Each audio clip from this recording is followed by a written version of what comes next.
तो जय हिंद दोस्तों एंड स्वागत है आप सभी का हमारे यूट्यूब चैनल में स्टडीपीडिया में।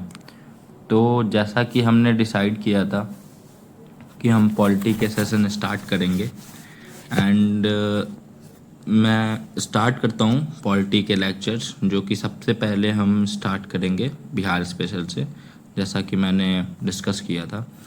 एंड इसमें कैसे क्वेश्चंस आते हैं एंड इसी के थ्रू मैं आपको इन डिटेल भी समझा दूंगा।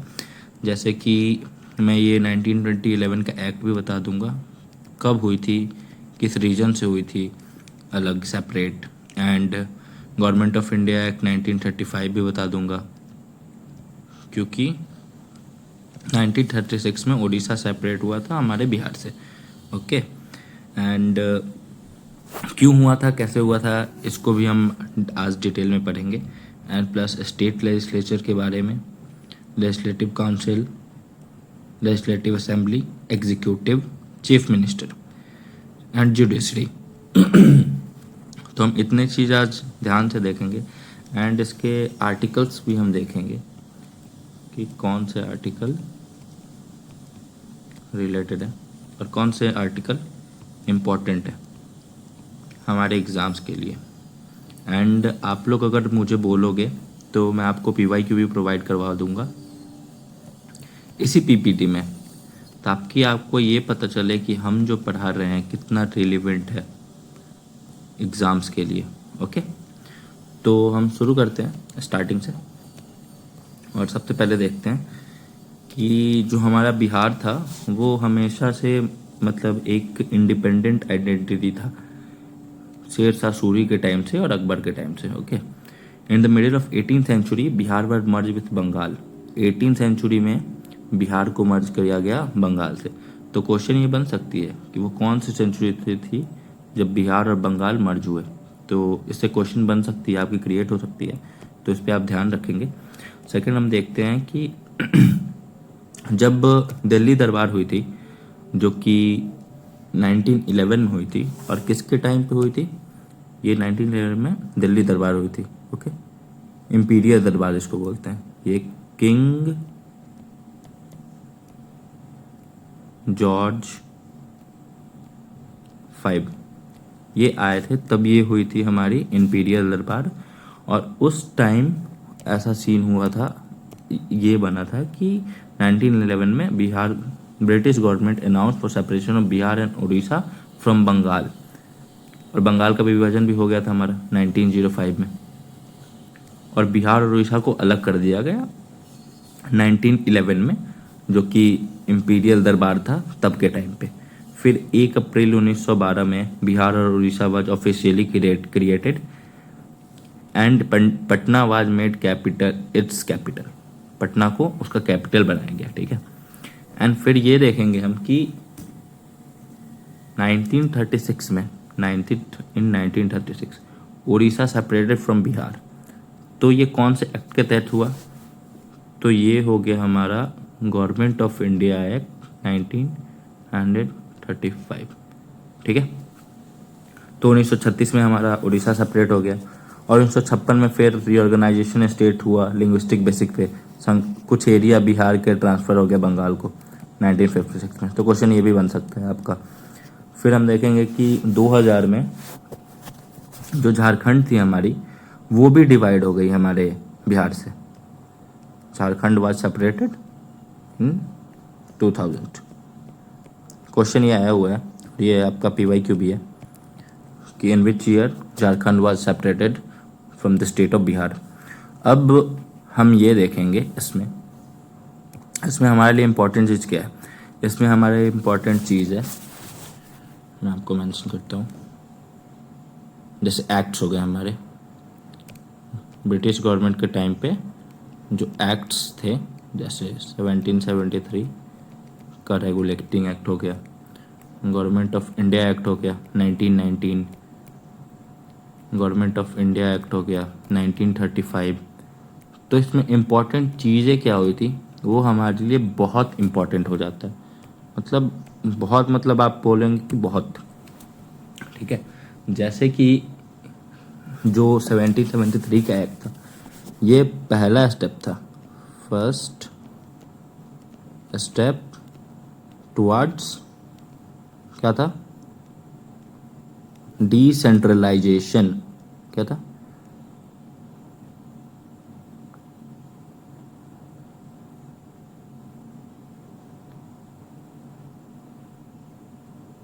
नो सॉरी गाइज, ये डिसेंट्रलाइजेशन नहीं था।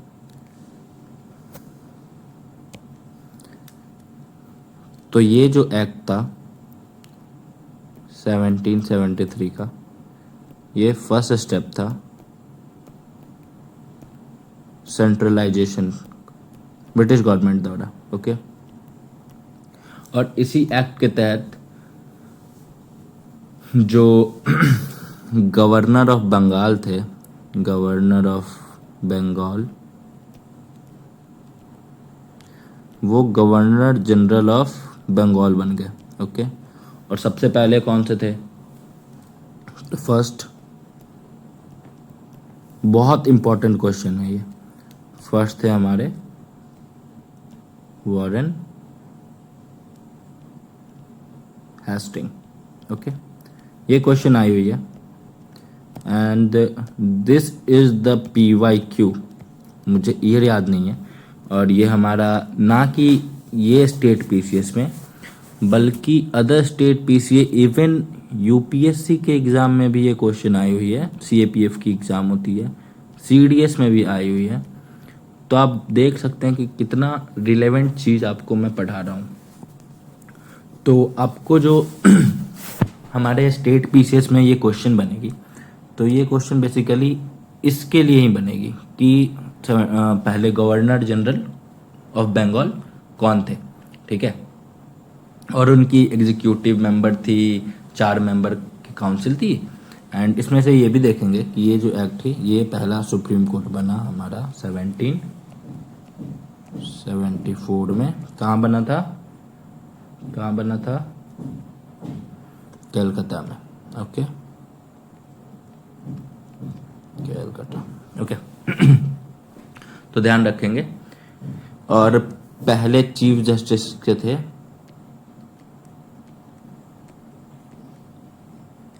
एलिजा इम्बे। ओके, इम्बे। ओके, तो इतने चीज़ आप 1770 एक्ट के लिए याद रखेंगे, जो कि आपके एग्ज़ाम्स के लिए बहुत ही ज़्यादा रिलेवेंट है, बहुत ही ज़्यादा, मतलब बहुत ही ज़्यादा। तो ये बहुत इंपॉर्टेंट चीज़ आपको मैंने पढ़ाई। वैसे ही ये गवर्नमेंट ऑफ इंडिया एक्ट 1919 भी आपके लिए बहुत इंपॉर्टेंट है।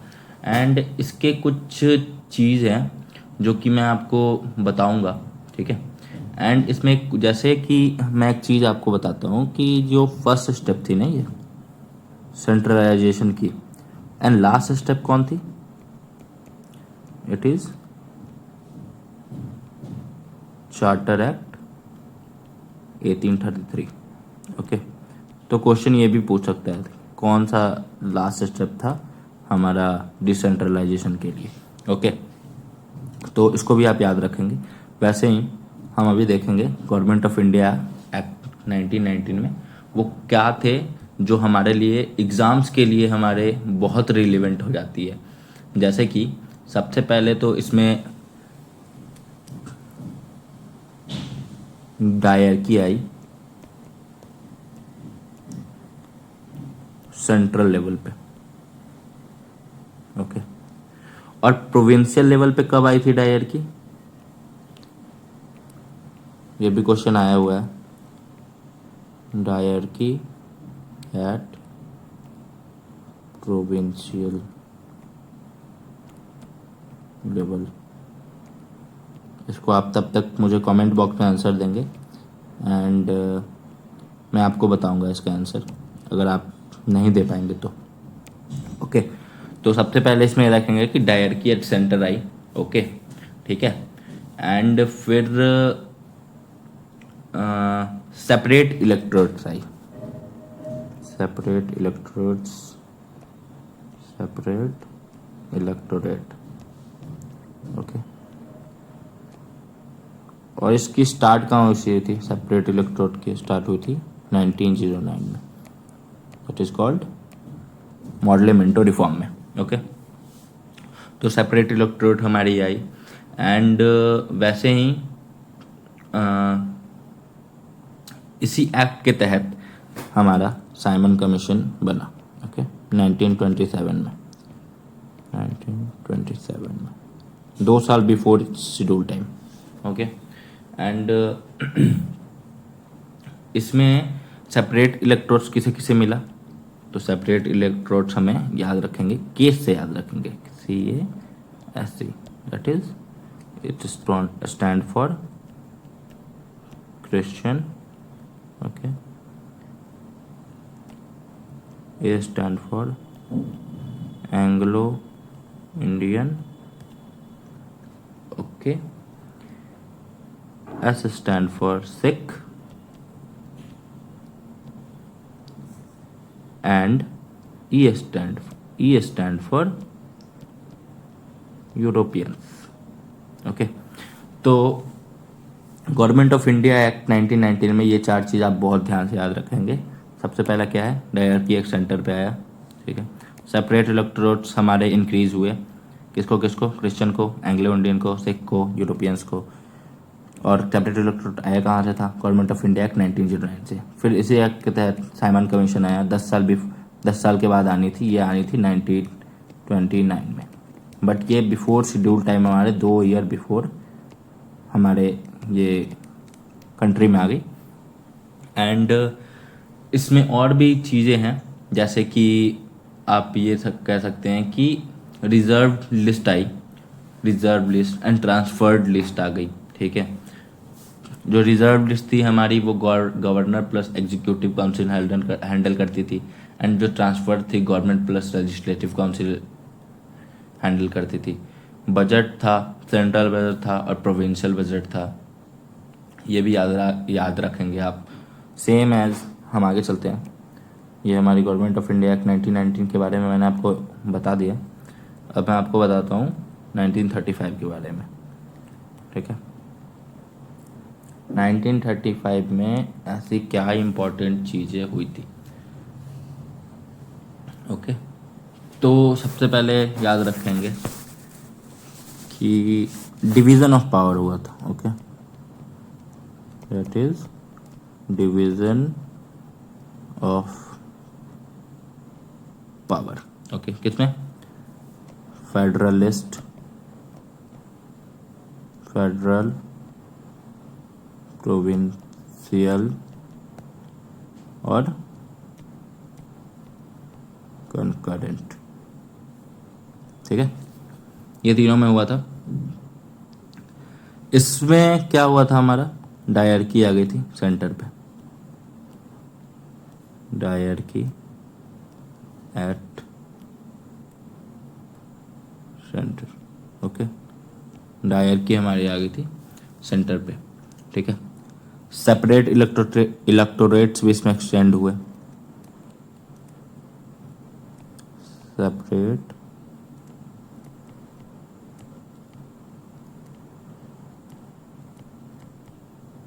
इलेक्टोरेट एक्सटेंड हुए हमारे, इसके लिए डिप्रेस्ड क्लास के लिए, लेबर के लिए और वुमेन के लिए, DLW, depressed class, lower section society and women के लिए, ठीक है। इसमें सबसे इम्पोर्टेंट चीज़ क्या हुई, इसमें ये हुआ कि जो हमारा सिंध था, सिंध प्रोविंस, वो सेपरेट हो गया हमारा बॉम्बे से, ठीक है। वैसे ही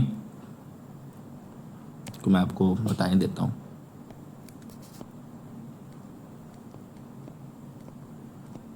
सिंध फ्रॉम बॉम्बे सेपरेट हो गया। ओडिशा कहाँ से सेपरेट हो गया हमारा, बिहार से, जैसा कि मैंने आपको बताया था। यहाँ पे देखो, यहाँ पे है ना, in 1936 Orissa separated from Bihar, कौन से एक्ट के तहत हुआ था, same as government of India act 1935। तो हाउ वी कैन रिलेट, आप देख सकते हो कि कैसे मैंने आपको चीज़ पढ़ाई एंड ये आपके KBC नैनो में प्रोवाइडेड है। तो बहुत रिलेवेंट चीज़ आपको मैं पढ़ा रहा हूँ। एंड इसमें और क्या हुआ और देखते हैं हम। उड़ीसा हो गई, सिंध हो गया, एंड एक चीज़ और रखेंगे जो कि बहुतों को नहीं पता है ये चीज़, बुर्मा भी हमारी सेपरेट हुई इंडिया से। ये क्या है? Present day Myanmar. ओके, तो ये काफ़ी इम्पोर्टेंट चीज़ है, ठीक है। एंड एक मैं आपको डिटेल में बता देता हूँ, जैसे कि गवर्नमेंट ऑफ इंडिया एक्ट 1990 और गवर्नमेंट ऑफ इंडिया एक्ट 1935 में क्या डिफरेंस है। तो सबसे पहले याद रखना, आपकी जो डायरकी थी हमारी, ओके, वो स्टेट के लेवल पे थी हमारी गवर्नमेंट ऑफ इंडिया एक्ट में, ठीक है। एंड जो बाई कैमरलिज्म थी वो हमारे सेंट्रल लेवल पे थी, स्टेट लेवल पे नहीं थी ऐसी कोई भी चीज़ गवर्नमेंट ऑफ इंडिया एक्ट 1919 के तहत। But in case of government of India act 1935 जो डायरकी थी हमारी वो सेंट्रल पे आ गई और स्टेट से हट गई। सेम एज बाई कैमरलिज्म थी जो, वो दोनों सेंटर और स्टेट दोनों पे आ गई, ठीक है। तो ये बहुत इंपॉर्टेंट चीज़ है जो कि डिफरेंस क्रिएट करता है हमारे government of India act 1919 and 1935 में। इसमें क्वेश्चन भी पूछा हुआ है, आपको मैं प्रोवाइड करूँगा उसके पीवाईक्यू आपको मैं दूंगा और आप मुझे बताना कि कैसे ये चीज़ रिलेवेंट है आपके लिए, ओके। एंड फिर हम देखते हैं, फिर हम आगे चलते हैं, इसमें आगे चलते हैं। इसमें आपने पढ़ लिया, फिर स्टेट लेजिस्लेचर के बारे में हम पढ़ते हैं कि जो स्टेट लेजिस्लेचर है वो बाई कैमरलिज्म लेजिस्लेटिव काउंसिल भी है और लेजिस्लेटिव असेंबली है। ये देखो बाई कैमरल, ठीक है। तो लेजिस्लेटिव काउंसिल भी और लेजिस्लेटिव असेंबली है। ऐसे कितने स्टेट हैं हमारे इंडिया में?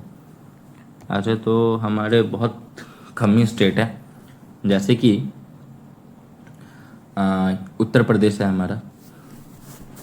चलो मैं आपको बताता हूँ बाई कैमरल कौन कौन से स्टेट है, ओके।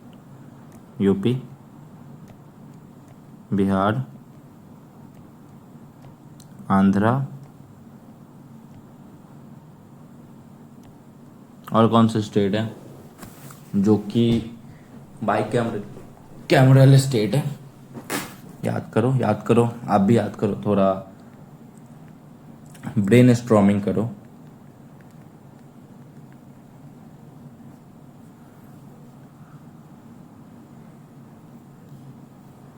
याद करो, मुझे बताता हूँ।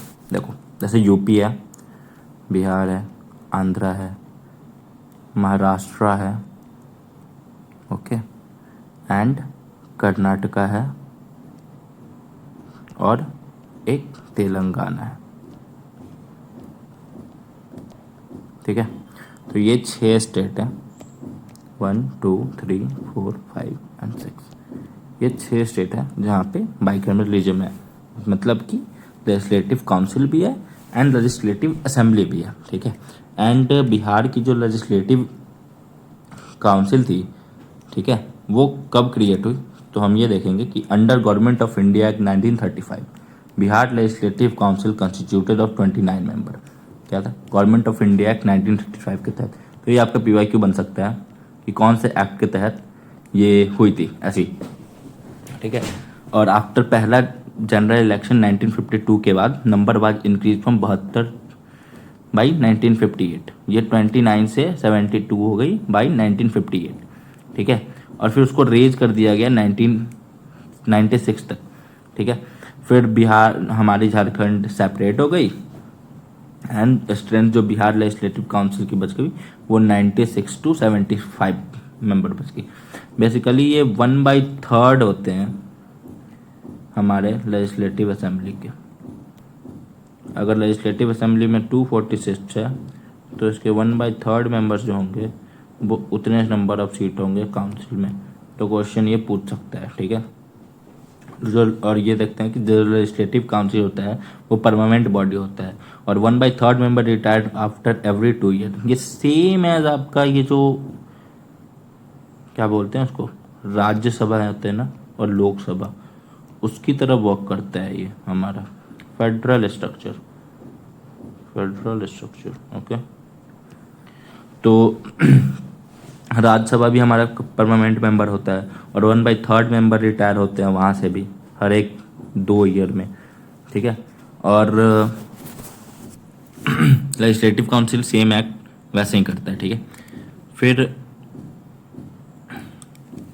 जो मेंबर होते हैं इलेक्टेड होते हैं nominated for 6 year and 1/3 of the member retire every second year. दूसरे ईयर में हर एक 1/3 मेंबर रिटायर हो जाते हैं, ठीक है। The presiding officer of Vidhan Parishad are known as chairman और डिप्टी चेयरमैन, ओके। चेयरमैन या तो बोलते हैं या तो डिप्टी चेयरमैन बोलते हैं। और in case of Rajya Sabha chairman कौन होता है? चेयरमैन होता है vice president. And vice chairman कौन होता है? जो हमारा डिप्टी चेयरमैन होगा, डिप्टी चेयरमैन, ओके। तो डिप्टी चेयरमैन जो होगा वो होगा हमारा वाइस प्रेसिडेंट राज्यसभा के केस में। एंड इसके केस में चेयरमैन एंड डिप्टी चेयरमैन, क्योंकि ऐसा वाइस गवर्नर कोई पोस्ट होता नहीं है हमारे स्टेट में, okay. Several of its member are nominated by assembly and other are elected from various section of society like graduates and teachers and, ठीक है। जो ग्रेजुएट्स होते हैं, टीचर्स होते हैं, वहाँ से बहुत सारे मेंबर इलेक्ट होते हैं हमारे लेजिस्लेटिव काउंसिल के लिए, ठीक है। Presently there are 243 members in legislative assembly and 75 members in legislative council. तो आपको मैंने बोला था कि 243 मेंबर्स हैं हमारे लेजिस्लेटिव असेंबली में और 75 मेंबर्स हैं लेजिस्लेटिव काउंसिल में।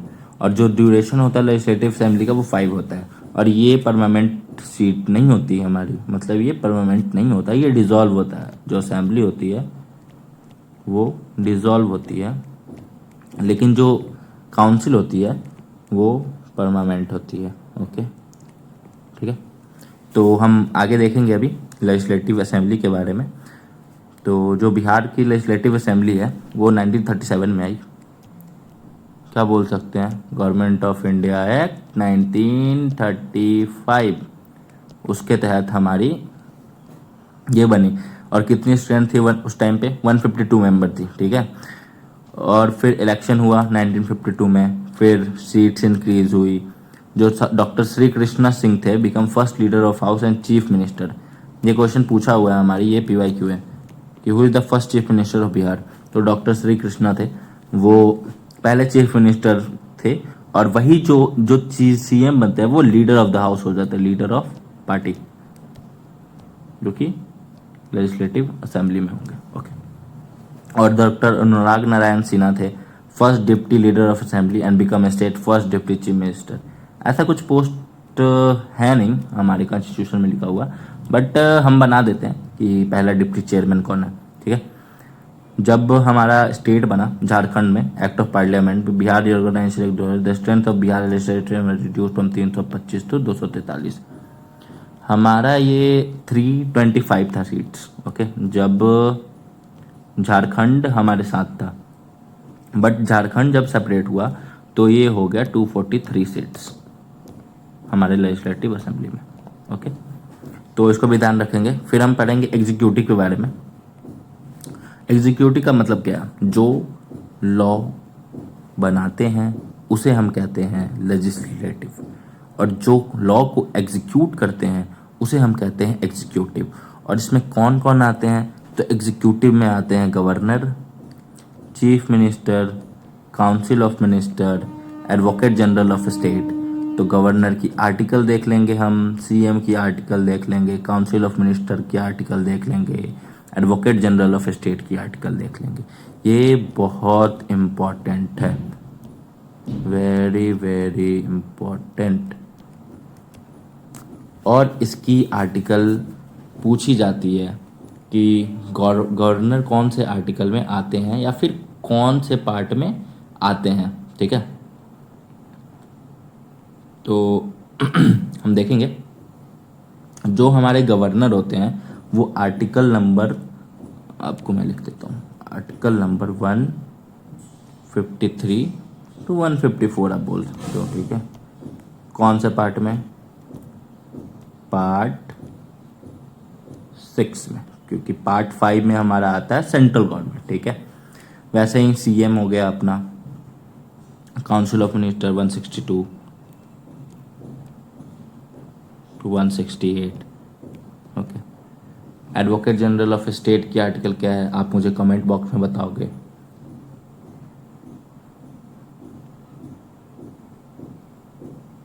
ठीक है, तो आप मुझे कमेंट सेक्शन में बताओगे कि एडवोकेट जनरल ऑफ स्टेट की आर्टिकल क्या है, आर्टिकल क्या है एडवोकेट जनरल की। चलो मैं ही बता देता हूँ, ये है आपका 165, ठीक है। अटॉर्नी जनरल की क्या है? 148, ओके। तो हम देखेंगे, फिर आगे बढ़ते हैं, ठीक है। एग्जीक्यूटिव पावर ऑफ जो स्टेट होता है vested in governor who appointed by union government. जो गवर्नर होता है उसको यूनियन गवर्नमेंट अपॉइंट करती है, और गवर्नर जो है वो एक्ट करता है aid and advice of council of minister headed by chief minister. ये इसके अगेंस्ट नहीं जा सकते क्योंकि फिर वो अनकॉन्स्टिट्यूशनल मानी जाएगी। एंड गवर्नर कोई पपेट नहीं होता हमारे सेंट्रल गवर्नमेंट का, बट वो एक एजेंट होते हैं हमारे सेंट्रल गवर्नमेंट, जो कि हमारा स्टेट की जो रूलिंग पार्टी है वो कॉन्स्टिट्यूशनल प्रोविजन से चल रही है या नहीं, ये देखने के लिए हमारे गवर्नर को अपॉइंट किया जाता है। अगर वो नहीं चलती है तो फिर इमरजेंसी ला दी जाती है, इमरजेंसी आर्टिकल 356 के तहत, जो कि बोलते हैं प्रेसिडेंट रूल, ओके। तो एग्जीक्यूटिव हमने देख लिया, तो अब हम देखेंगे कि चीफ मिनिस्टर के बारे में, ओके। तो when one political party has clear majority in the legislative assembly, the governor has no choice but to invite the leader of majority party to become the chief minister. अगर कोई एक political party है वो majority में है legislative assembly में, तो governor उसको इनवाइट करेगा कि आप आइए एंड आप सरकार बनाइए, ठीक है। लेकिन अगर मेजॉरिटी पार्टी चूज करता है non legislature as a leader, अगर कोई लेजिस्लेचर नहीं है और उसको चूज करता है मेजॉरिटी पार्टी, और जो कि डिस्क्वालिफाइड है कि मेंबर ऑफ लेजिस्लेचर बन पाए, तो गवर्नमेंट उस टाइम अपना डिस्क्रिशन यूज करेंगे टू अपॉइंट चीफ मिनिस्टर, और कि वो डिक्लाइन कर सकते हैं कि उस पर्सन को हम चीफ मिनिस्टर नहीं बनाएंगे, ओके। और जब कोई क्लियर मेजॉरिटी ना हो एंड कोई इलेक्शन पार्टी क्लेम करे मेजॉरिटी सपोर्ट का, तो गवर्नमेंट एक्सरसाइज करेगा वो अपना discretion to select chief minister. और एक चीज़ और कि गवर्नमेंट सबसे पहले अपना वो नहीं उसको सब मेजॉरिटी नहीं अपना प्रोवाइड करवाएंगे, ओके। सबसे पहले गवर्नर अपॉइंट करेंगे सीएम को, उसके बाद विद इन 1 मंथ वो मेजॉरिटी आपको साबित करनी होगी उस हाउस में। तो आपको मैं इन डिटेल थोड़ा सीएम के बारे में पढ़ा देता हूँ कि कौन सी आर्टिकल है जो कि सीएम के लिए रिलेवेंट होगी। तो स्टार्ट करते हैं। सबसे पहले आप देखेंगे आर्टिकल नंबर 163, ओके।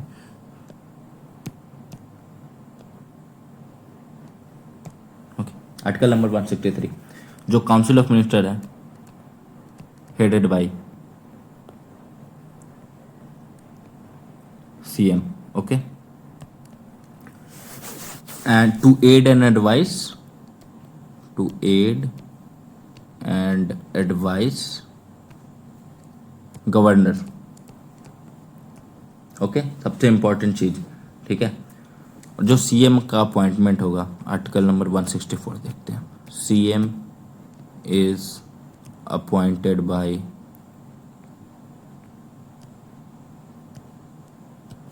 गवर्नर,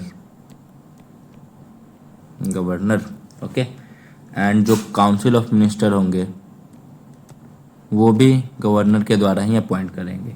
एक चीज़ और, सबसे इम्पोर्टेंट चीज़, ये PYQ है एक आपका, कि जो नंबर ऑफ सीट्स होगी, मतलब कितने परसेंट काउंसिल ऑफ मिनिस्टर होंगे, तो ये है 15%।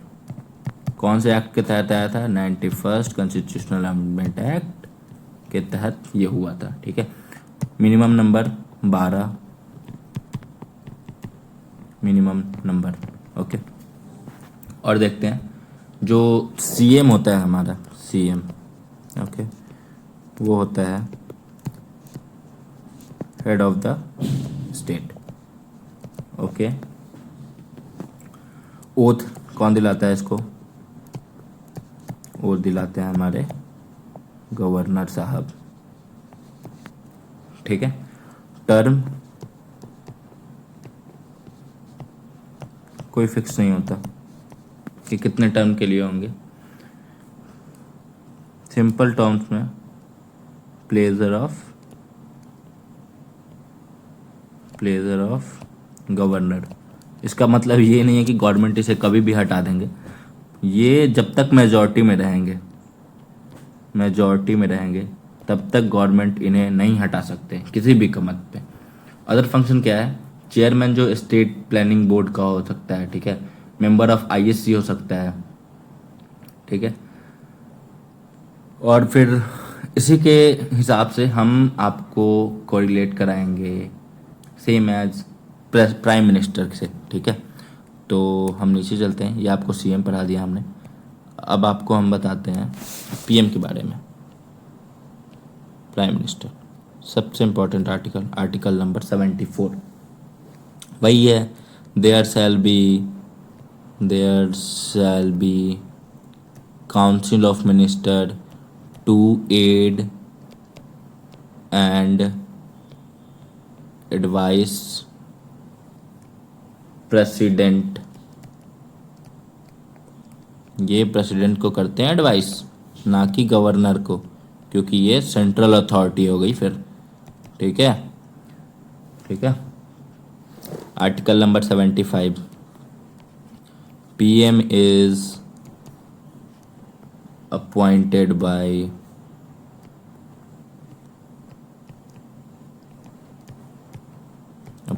by president, same as state के आर्टिकल क्या थे इसमें? 164। ओके, याद रखेंगे, कोरिलेट करना सीखेंगे आप। इसकी थी 75 हमारे central government, sorry, and state government की थी 164। ठीक है, और क्या कर सकते हैं? काउंसिल ऑफ मिनिस्टर भी जब PM रिकमेंड करेंगे जिसको। ठीक है, साइज क्या होगा काउंसिल ऑफ मिनिस्टर का? साइज काउंसिल ऑफ मिनिस्टर का वही 15%, and 91st constitutional amendment act के तहत ये आई थी। ये भी याद रखेंगे, सबसे इम्पोर्टेंट चीज़ है। ये आपके PYQ भी है, बहुत सारे एग्जाम्स हैं, मेन एग्जाम्स। ओके, इसमें कई बार एक क्वेश्चन आ जाता है कि PM को इंट्रोड्यूस करवाया है कैसे?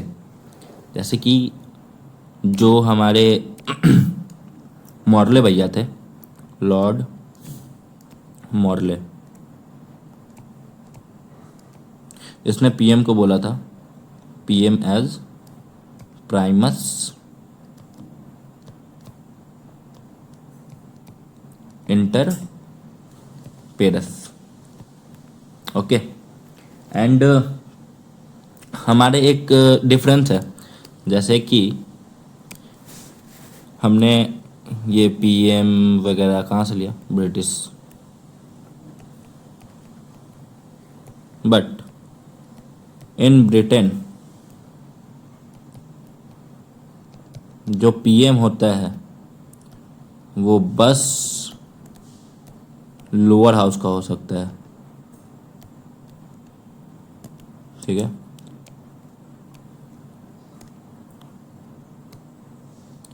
But in India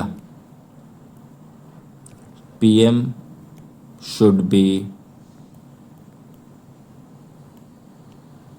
from lower house as well as upper house. Okay, तो या तो वो लोअर हाउस हो सकता है या तो अपर हाउस हो सकता है। तो आपको मैंने पीएम और सीएम इन डिटेल बता दिया।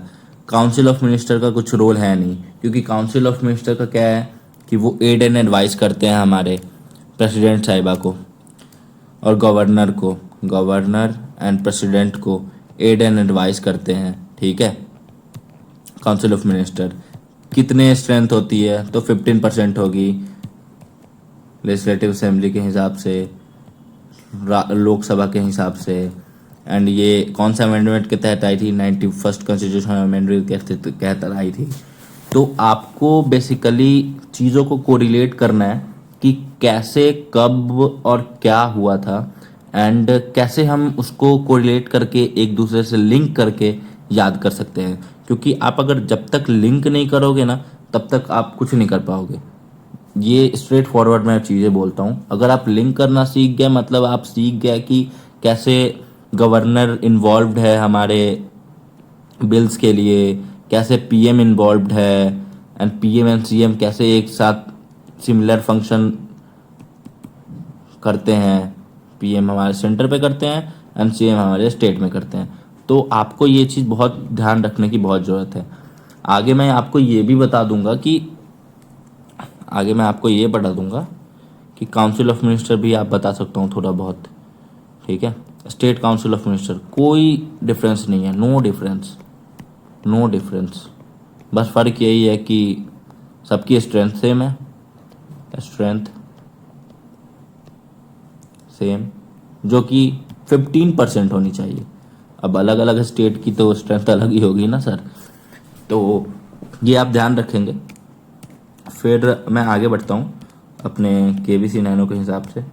तो हमने देख लिया चीफ मिनिस्टर। ओके, अब हम अगले वीडियो में देखेंगे जुडिशरी के बारे में। ठीक है, अगले वीडियो में हम ध्यान रखेंगे, ये देखेंगे, हम ये पढ़ेंगे। सबसे इम्पोर्टेंट चीज़ है जुडिशरी के बारे में, इसके आर्टिकल्स पढ़ेंगे। जैसे मैंने आपको बोला था कि जैसे हम सीएम पढ़े, ठीक है, तो इसमें पीएम का दी हुआ नहीं है, PM is not given, but exams में तो आते हैं, एग्ज़ाम्स में तो प्रेसिडेंट भी आते हैं। तो क्या हम पढ़े नहीं, पढ़ेंगे ना। जैसे ये सीएम के बारे में पढ़ के हमने पीएम को कोरिलेट किया, वैसे ही जब हम गवर्नर के बारे में पढ़ेंगे तो हम कोरिलेट करेंगे प्रेसिडेंट से, वाइस प्रेसिडेंट से। एंड फिर उसका डिटेल आपको पीपीटी प्रोवाइड करेंगे हम अपने टेलीग्राम चैनल पे। तो टेलीग्राम चैनल का लिंक मैंने डिस्क्रिप्शन में दे दिया है, और यहाँ भी आप देख सकते हैं। आप स्टडीपीडिया को ईजिली ज्वाइन कर सकते हैं और इसके पीपीटी ले सकते हैं, और हमें इंस्टाग्राम पे भी रीच आउट कर सकते हैं स्टडीपीडिया के नाम से। और इसमें आपकी कोई भी हेल्प होगी तो हम वहाँ पे रहेंगे, आपके साथ हैं। एंड इस एग्ज़ाम को क्रॉस करने में, आगे बढ़ने में, एंड मेंस की भी प्रिपरेशन करने में हम पूरी हेल्प करेंगे। तो दैट्स ऑल फॉर टुडे। मिलते हैं फिर कल एक नए वीडियो के साथ, और फिर मैं आपको कल पढ़ाऊँगा, जुडिशरी पढ़ा दूँगा, लोकल बॉडीज़ पढ़ा दूँगा।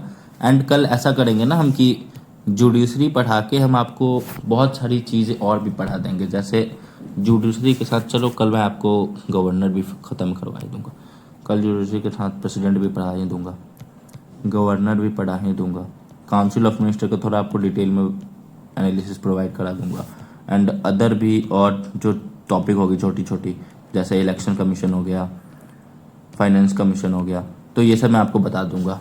ठीक है, तो कल मिलते हैं फिर। जय हिंद, नमस्ते।